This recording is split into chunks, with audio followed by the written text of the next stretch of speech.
Assalamualaikum. Assalamualaikum warahmatullahi wabarakatuh, teman-teman mahasiswa-mahasiswi Depok. Kita ketemu lagi di mata kuliah Komunikasi Antar Budaya. Apa kabar semuanya, teman-teman? Mudah-mudahan teman-teman semua dalam keadaan sehat ya.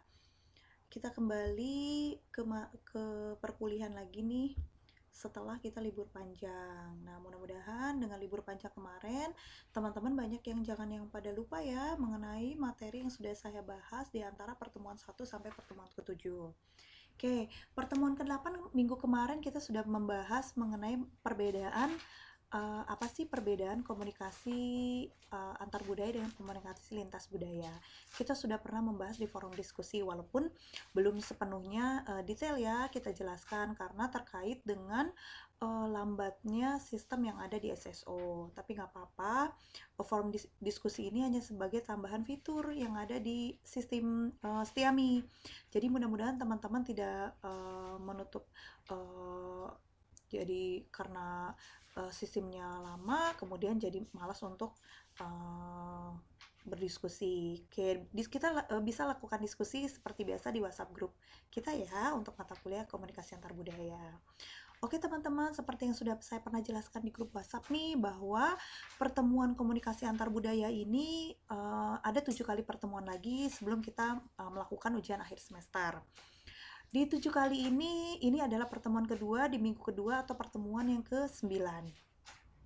Di pertemuan 9 ini saya ingin menjelaskan mengenai materi yang sudah saya sampaikan di minggu lalu, yaitu kita langsung aja ya, yaitu membahas tentang perbedaan komunikasi antar budaya dan komunikasi lintas budaya. Jadi beberapa orang kadang-kadang berpikir komunikasi antar budaya dengan lintas budaya kan sama ya Bu, soalnya kan itu sama-sama perbedaan budaya satu dengan budaya lain. Oke, sekarang di sini saya ingin menjelaskan secara singkat mengenai perbedaan kenapa sih komunikasi antar budaya dengan lintas budaya itu sedikit ada perbedaan dalam berkomunikasi. Sebenarnya secara intinya mereka memiliki perbedaan budaya, betul. Sama-sama memiliki perbedaan budaya antara satu individu dengan individu lain. Tetapi yang membedakan adalah seperti yang teman-teman bisa baca nih, komunikasi antar budaya itu menekankan atau memiliki artian umum pada komunikasi antar individu, antara dua orang ya, yang mempunyai latar belakang atau pola hidup yang berbeda, memiliki satu kebudayaan yang berbeda dengan yang lainnya. Oke, namun seringkali terdengar bahwa komunikasi antar budaya memiliki pengertian yang sama dengan komunikasi lintas budaya, atau disebut juga biasa kita persilangan antar budaya. Oke, sebenarnya itu ada sedikit perbedaan ya teman-teman ya. Komunikasi persilangan antar budaya atau lintas budaya, di sini teman-teman bisa melihat bahwa KLB ini berfokus pada perbedaan fenomena komunikasi nih. Perbedaan komunikasi ini adalah perbedaan gaya komunikasi antar gender. Jadi kalau komunikasi antar budaya adalah komunikasi dua individu yang memiliki latar belakang, pola kebudayaan yang berbeda, memiliki kebiasaan yang berbeda, yang satu dengan yang lainnya, contohnya budaya barat dengan budaya timur, kita agak jauh berbeda ya. Kalau kita sebagai budaya timur lebih menekankan kepada kesopanan, tata krama, etika, sopan santun yang kita utamakan kedepankan di dalam berkomunikasi. Tetapi bedanya dengan komunikasi bagian barat atau orang barat, mereka lebih santai. Mereka lebih memandang bahwa etika atau sopan santun itu bukan diukur dari anak muda menghormati orang tua menghormati anak muda, tetapi lebih menyamakan gender, kemudian persamaan status, dosen dengan mahasiswa itu adalah statusnya sama, jadi dengan memanggil nama saja menurut mereka itu sesuatu hal yang biasa. Tapi kalau itu dilakukan di negara timur atau misalnya di Indonesia, hal tersebut merupakan sesuatu hal yang tabu ya teman-teman. Jadi kalau misalnya nih ada mahasiswa memanggil nama dosennya dengan nama Lokita saja misalnya, itu bukan berarti Lokitanya tidak jadi masalah misalnya, si dosennya tidak menjadi masalah memanggil nama Lokita seperti itu. Tetapi orang yang mendengar bisa saja merasa kok mahasiswa ini tidak memiliki etika misalnya. Walaupun itu tidak dimasalahkan oleh dosennya, tetapi orang lain yang melihat atau mendengar tingkah laku yang kita lakukan di budaya timur, kita ambil dari budaya barat, itu akan menjadi tabu dan akan menjadi hal yang kita bisa, suatu halnya adalah yang negatifnya adalah bisa dikucilkan, dicemooh, atau dibully dan lain sebagainya. Jadi itu yang membedakan perbedaan komunikasi antar budaya. Kalau komunikasi antar budaya seperti yang tadi saya bilang memiliki pola latar belakang kehidupan yang berbeda dengan komunikasi atau persilangan lintas budaya. Komunikasi lintas budaya ini lebih menekankan kepada gaya komunikasi. Bagaimana kita berkomunikasi antara laki-laki dan perempuan. Kemudian terjadi persilangan antar bahasa nih pada komunikasi antar laki dan perempuan. Contohnya seperti ini, misalnya gaya komunikasi laki-laki dengan perempuan sudah pasti berbeda ya teman-teman.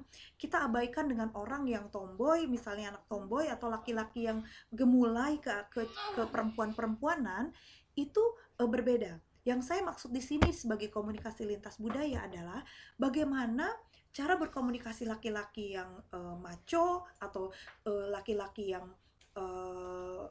gentle menurut bahasa anak muda sekarang itu lebih mengedepankan bahwa laki-laki itu adalah seorang yang tegas, seseorang yang berbicara tidak berbelit-belit, to the point. Jadi seperti itu. Sedangkan kalau gaya bahasa perempuan kadang-kadang berbelit-belit, muter-muter, kemudian dengan suara yang mendayu-dayu misalnya. Contohnya dari kita kan memiliki budaya Indonesia yang luas ya, bahasa Sunda dengan perempuan yang berlatar suku Sunda, berbeda cara berbicaranya dengan orang yang perempuan berlatar suku Jawa.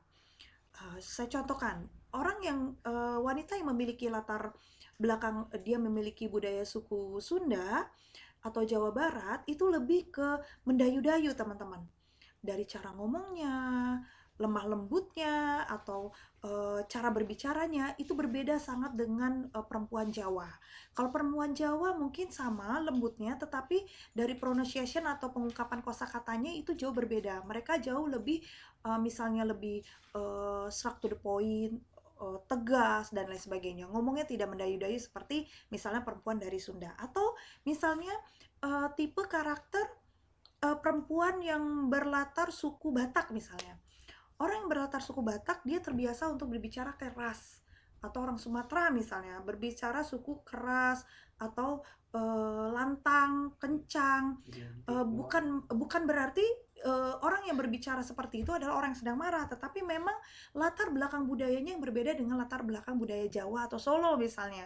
Jawanya yang Jawa halus atau Solo yang lemah lembut, gemulai, yang ngomongnya juga pelan dan lain sebagainya.